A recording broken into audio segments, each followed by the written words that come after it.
I'm going to bring you this New York Times article because it actually does, and every news agency right now has this. So this isn't like the New York Times revealing something. This was revealed in the trial.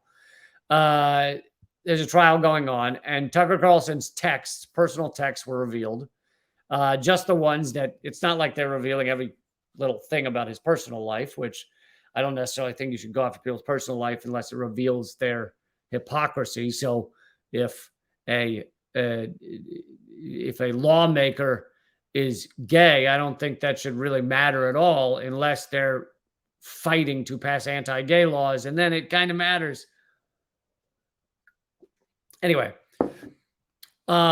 these are his personal texts. These are not, it's not the New York Times writing this. These are from the court case. And they show how much of a liar he is to his audience. In one person texts him and says, Trump has a pretty low rate of success at his business ventures. And Tucker Carlson says, that's for sure. All of them fail. What he's good at is destroying things. He's the undisputed world champion of that. Now, this is a guy who, again, the hypocrisy is what really matters here. He goes on TV every night, talks to millions of Americans and tells them Trump is the best. He's a savior. He's awesome. Look how wonderful Trump is. Or most of the time.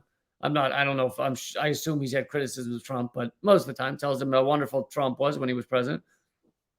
And here he is personally, internally, saying he fucking hates Trump. And again, this is not about Tucker Carlson, really. It's about our mainstream media, the corporate talking heads. This is what they do. They lie to you about what they actually believe in order to get views, in order to align with corporate America, whatever it is. But they are fine with lying to you, as I just showed with the New York Times. They're fine with lying to you. But these texts are coming from the trial. Carlson, so in reference to the fact that Trump was not going to attend Biden's inauguration, Carlson said, I've heard about the inauguration, hard to believe, so destructive. It's disgusting. I'm trying to look away.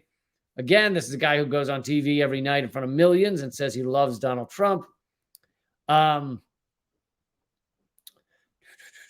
Let's see if this one's worth reading. I mean, it's just another one about how disgusting he finds Trump. He says, we are very, very close to being able to ignore Trump most nights. I truly can't wait. This is when Trump was leaving office. He says, I hate him passionately. Then he also said, Trump has 2 weeks left. Once he's out, he becomes incalculably less powerful, even in the minds of his supporters. He's a demonic force, a destroyer. But he's not going to destroy us. I've been thinking about this every day for 4 years. And again, this is what he believes personally. This is not what he says to his viewers. And I wouldn't even be covering this if it weren't for the fact that it reveals his hypocrisy. And something I've covered on previous live streams is the fact that these are the only 3 I know of, although there may be others, but Tucker Carlson, Alex Jones, and Rachel Maddow have all in court had their lawyers say that that no reasonable viewer should believe them. That was their defense. Now, all 3 of them were going up against defamation or libel cases.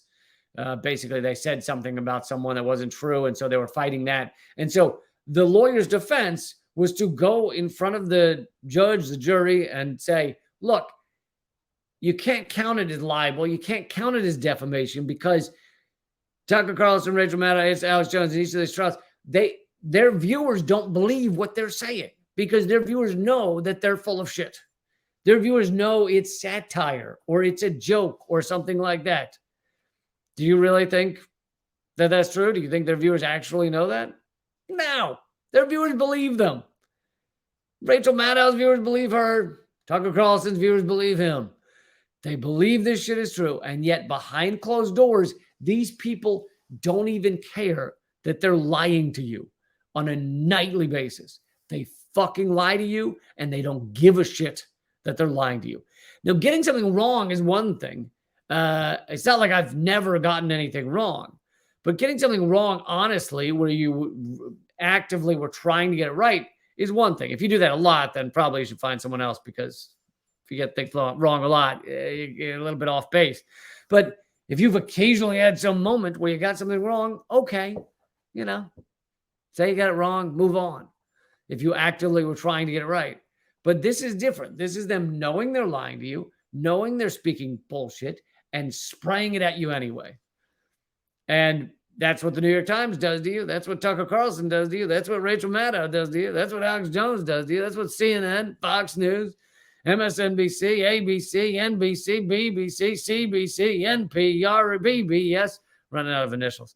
That's what they all do to you.